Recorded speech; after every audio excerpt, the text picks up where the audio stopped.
Hello, Screamer, and welcome to Scream Stream, your weekly spoiler-free guide to horror entertainment. I'm James Gass. If you're new to the show, what I do is review a horror movie from one of the various streaming services, spoiler-free, of course. I also cover horror news, video games, and new releases of the week. You can find Scream Stream in Apple Podcasts, Pocket Casts, Spotify, Overcast, and anywhere else great podcasts are served. If you'd like to support Scream Stream, head over to screampod.com and click the donate via PayPal button. Any contribution you'd like to make will help me keep this show going. I would greatly appreciate that. Any little bit helps. And if you do make a contribution, I will mention your name on the next episode. So please head over to screampod.com and hit that donate button. Welcome to the show. I hope you have had a great new year. Pretty good so far. We're just one day into 2018, and I've had a pretty good day. I hope you have as well. This week, I'm going to be reviewing the Autopsy of Jane Doe, and I'm going to give you the new releases. I'm not going to cover news, but I will cover a few horror films that I received for Christmas and one that I did buy over the Christmas break. I know that other podcasts have been doing their top 10s for the year. I'm not going to be doing that this year because since I started Scream Stream so late, I didn't focus on watching as many horror films as I could. If I was to do my own top 10 list, it would probably consist of the 10 horror films that I saw that released this year. So it would be very, very short. And since I just started the show in October, I didn't really focus on watching as many new horror films as I possibly could. But next year, I probably will do my top 10. So hopefully you stick around for that. So let's get into the review of the Autopsy of Jane Doe. So the way I had to watch this film, I couldn't rent it anywhere. I had to sign up for a 7-day free trial to Showtime through Amazon, their little Amazon channels or whatever. So I had to sign up for a 7-day free trial just to watch the movie, because it's not available to rent through Amazon. It's not available to rent through Vudu or any other service. And I think we're starting to see a lot of that with movies on streaming services. Like the way licenses is done, it makes it hard to watch films because you either have to buy them because you can't rent them because they're either on a premium channel or some other streaming service exclusively, and that makes it a little frustrating.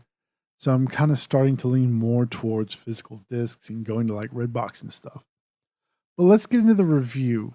So this was written by Ian Goldberg and Richard Naing, and it was directed by Ovredal. I think I'm pronouncing that right. I'm probably not, and I do apologize. And this stars Brian Cox, Emile Hirsch, Ophelia Lovibond, and Olwen Catherine Kelly, who played Jane Doe, the corpse. And for a brief plot synopsis, Cox and Hirsch play father and son coroners who receive a mysterious homicide victim with no apparent cause of death. As they attempt to identify the young, beautiful Jane Doe, quote unquote, they discover increasingly bizarre clues that hold the key to her terrifying secrets. Let me start off with the acting. The acting in the film was actually really well done. Brian Cox, I'm a fan of his. I always like any character that he plays. You know, he was in The Ring, and he played the gentleman who ran the farm, I think. Naomi Watts' character went on the ferry to go see him. He lived on that island or whatever. So he hasn't done like a whole lot of horror, but I have seen him in other things, and he is a great actor. As for Emile Hirsch, the only thing that I've seen him in other than this was Into the Wild, and I thought he was great. That was a really good movie, and I thought his acting skills, they were on point in that film. And I really liked his character in this one. So he played Austin, who was the son of Tommy, who was the owner of the morgue. And so both of these actors did great jobs with their characters, and I really found their characters interesting, and I thought they were well written. The way they interacted with each other, They just had a really cool on-screen chemistry. And Ophelia Lovibond played Emma, who was Austin's girlfriend. She didn't have like a whole lot of screen time, but when she was on screen, she did a really good job. Sometimes you can just tell when somebody's just going to be a really bad actor. But she did a really good job at her character, and I felt that her character was believable. So there you go. And of course, Olwen Kelly, who played Jane Doe, all she really did was lay on the table, and I can't really judge her because she didn't do anything. I can say that she stayed really still. So in that sense, she did a great job. Now, overall, the story I thought was really well written. There's a bit of supernatural mystery, and it's really creepy. The vibe is really creepy, and it's not just, hey, a bunch of stuff happens. It starts small with a radio, and just as they're about to cut into Jane Doe, all these creepy things happen, and it it really goes downhill from there. Every time they cut into her, every time they remove an organ, they find a new clue as to who she is. And I thought that was really interesting the way they sort of unraveled this mystery. And even though it was sort of this murder mystery with a supernatural effect around it, it was still a creepy movie and it was pretty scary. Now, what I liked was they didn't use like a whole lot of jump scares. Those were used sparingly and just at the right moments.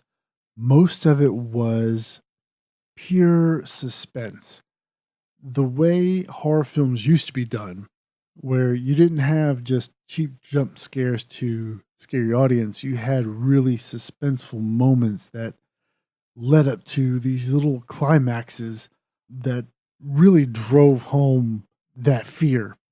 I thought they did a really good job at that, and I enjoy that a lot. So I think that lended itself to the story and just made the story that much more intriguing. I really enjoyed it. I thought it was a well written film. You know, a lot of times when you watch supernatural horror, there's a lot of exposition. They want to tell you everything step by step as to what's happening. And it kind of makes me feel like the filmmakers think we're stupid, and we're not. We really aren't. You don't have to explain every little thing. And I like the way that this movie didn't do that. They felt like they didn't have to do that. And I really appreciated that. Visually, the film was stunning. It looked really good. The lighting they used, the color palettes that they used, created this real creepy vibe down in the basement of the house where the morgue was set up. Looked really good. It felt claustrophobic. It was just really creepy the way they had everything set up and the way the shots were set up and the way the camera moved around the set. I thought they did a really good job at that. And as far as special effects, you know, I don't know if there's a whole lot of CGI. I didn't notice it. So I think the majority of everything was done practically. And the special effects looked really good. I mean, they looked spot on. Everything looked super realistic, even down to like the most minute details. There's a scene where like a fly was coming out of her nose, and man, that was like one of the creepiest things I've seen. It was just, it gives you goosebumps just watching it. So I think overall, I really enjoyed this film. On IMDb, it currently has a 6.8, and I think that's low. I would give this film at least a 7.5 or almost an 8. I thought it was just really well done. I thoroughly enjoyed it. I'm kind of glad I went through all the hassle just to watch it. Would I own it? I don't know. The Blu-ray is on Amazon for $9. You can buy the standard digital version on Amazon for $12.99. So if you do want to own it, I would go with Blu-ray because it is cheaper. I don't know if I would own it. I think watching it once was good enough for me.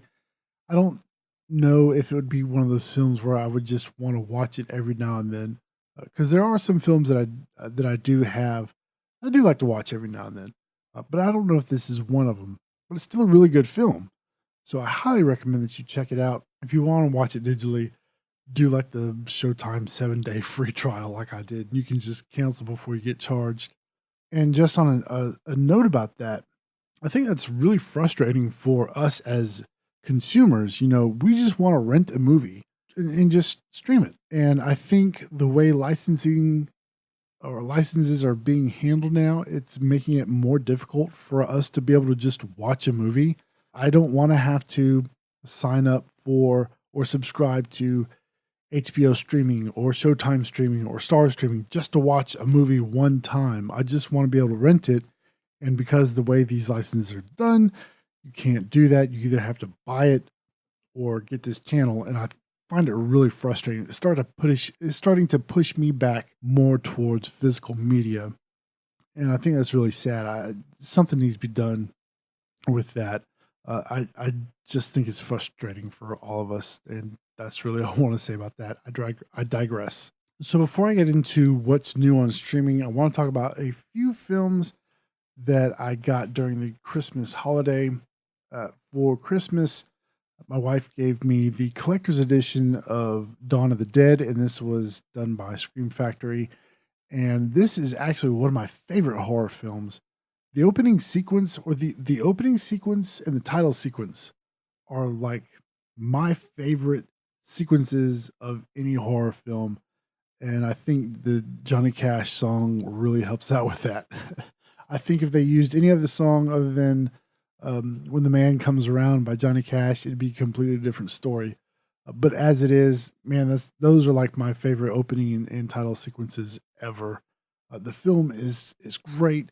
The Blu-ray, Scream Factory did a 2K transfer from the original 35 millimeter print, and it looked absolutely phenomenal. It's a 2-disc set, and on the second disc, it's a lot of special effects featurettes and on how they created the zombies and did makeup and did exploding heads and all this other cool stuff. And on the first disc, it's more about like the making of, interviews with the actors, and interview with Zack Snyder and James Gunn, who wrote it. A really cool disc set. You can pick that up on Amazon. I think it's like $21.99. But I would really recommend you pick up that Blu-ray, especially if you like Dawn of the Dead. Again, it's one of my favorite films. I do recommend that one. And then I got Get Out on Blu-ray. It's a standard disc. There's not a whole lot of features, but the film looks really good in high definition format. Looks really nice. That's one of my favorite horror films of all time now, especially of 2017 for sure. That's up there with like my top 2 horror films of 2017 that I've seen. I think that one's for $9 on Amazon, so go and check that one out. And then a Blu-ray that I bought was, I talked about this on the last episode, was Scream Factory's collector's edition of Silent Night, Deadly Night. That's an amazing disc. They did a 4K transfer, and it looked stunning. I mean, it was a great looking transfer, and it's also a two disc set.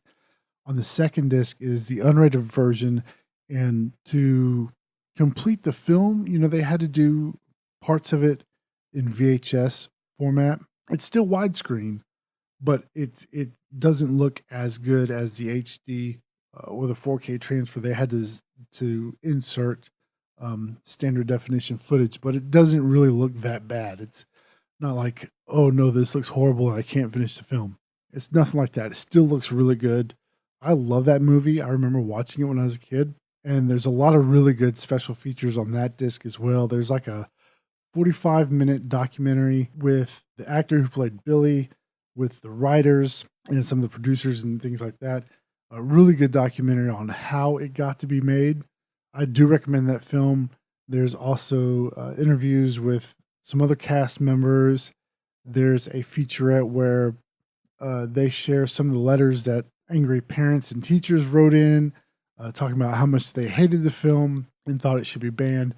Some really interesting information on those featurettes, and I do recommend that. That is also from Scream Factory, and that one's, I got that for Well, it's $21.99 on Amazon, and I had some Amazon points that I used towards that. So I think I got it for $18. But I really recommend that one as well, especially if you like Christmas horror. I think that one is like one of my top Christmas horror films. So there's just a few films that I got during the Christmas season. Now let's move into new releases. Let me start with physical releases, and these are also available digitally from Amazon as well, or Vudu, or wherever you buy your digital films. First up is Flatliners, the remake. I don't plan on watching this. I've already heard how terrible it was. Next is From Hell to the Wild West. I've heard a little bit about this movie. I don't know. It's probably not something I'm going to see unless it gets on Netflix or Shudder. Jeepers Creepers 3. I've heard mixed reviews about that one, and I do want to see it, and hopefully it'll come to Netflix soon. I know it's on Sci-Fi Channel now, so maybe I'll get around to watching that one. Mayhem from Joe Lynch. I really want to watch this one. I've heard some really great things about it. Hopefully that'll be on Netflix soon, but it is now on Blu-ray 4K, and you can buy it on Amazon or rent it on Amazon as well. Nightworld. This is one with Robert Englund. I don't know a whole lot about it. I haven't watched the trailer yet, but I might actually watch this one. And The Unraveling. Again, don't know much about that one, but it did look interesting just from the cover art. On Amazon for streaming, it is now available. You can't rent it, but you can buy it for I think it's like $14.99.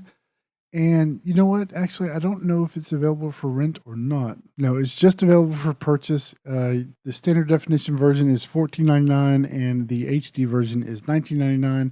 I would probably hold out for the Blu-ray. I guarantee it's going to be cheaper that way. On Netflix, there's a few new movies added.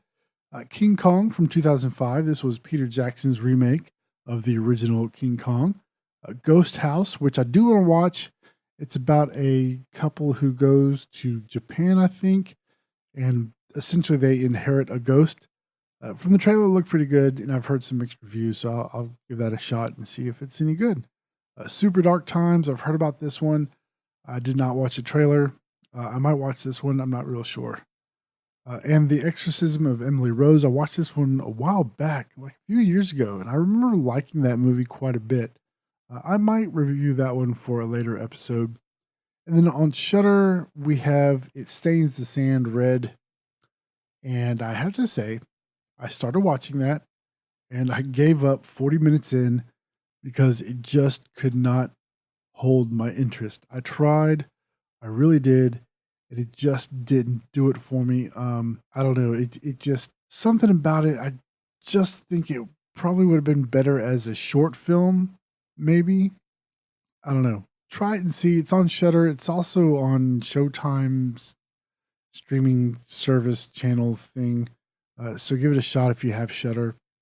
If you don't have Shudder, I do recommend that you go and get their free trial, or just sign up for Shudder because it's freaking amazing. It's a great service. Also new on Shudder is Frailty. This was with Bill Paxton, Matthew McConaughey, Powers Booth, and Lucas Skew. That was a really good movie. And, I watched it years ago when it first came out. And I do really want to watch that one again. And I will actually be watching that one again. And I'll probably do a review of it. And then also Pi. Pi is like a really weird film. I don't know if you might have seen it. It's been around for a while. And it's kind of like this weird, obscure indie film. I liked it. I thought it was good. It was directed by Darren Aronofsky. It's one of the only films of his that I actually liked. And that reminds me, Mother is out now too, which I don't know if I'm going to watch it. I might. We'll see what happens with that. So that's it for new releases. And that is also it for this week's episode of Scream Stream. I hope you enjoyed it. I do want to remind you that the archive is now up on the website. If you head over to screampod.com/extras, you will find all of the, not all of them. I'm releasing a new archived episode every week. And this is from Scream Stream's original run from 2014 to 2015. And right now, I think I have 7 episodes up. And I try to get at least one every Saturday. I'll release a new episode. But check that out over at screampod.com/extras. and hope you enjoy that as well, just to give you a little bit of extra content throughout your week. And I will be doing some extra, like, behind the scenes recording and putting those up there as well. You'll also get an RSS feed. That's not going to be in iTunes or any other sort of podcatcher app, but you will get. I do have an RSS feed up there that you can copy and paste into, Apple Podcasts or Pocket Casts or whatever you use. So go up there and check that out on the website. So if you'd like to keep up with me outside the podcast, you can do so at screampod.com, where you can find links to all of my social media profiles. I'm on Twitter at James Gass. On Instagram, I use Instagram a lot now. I'm at James Gass, also at ScreamStream. So you can follow me over there. You can subscribe to the podcast via your favorite podcatcher and get the show notes for each episode. You can also drop me a line with comments and suggestions to screamstreamcast@gmail.com. Remember, ScreamStream is listener supported, and you can support the podcast through PayPal over at screampod.com. Just hit that donate button. Give as little or as much as you like, because every little bit helps me to keep the show going. It helps pay for hosting, MP3 hosting, as well as website hosting. And any amount that you can contribute would greatly help me out, and I would appreciate that so very much. If you have a movie you'd like me to review, hit me up on either social media or go to screampod.com/contact, that little contact form.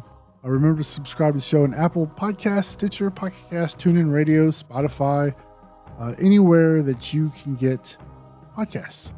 Music for Scream Stream was created by Kevin MacLeod over at incompetech.com. And until next week, I'm James Gass saying, if it was real, the cameraman would be dead too. Good night.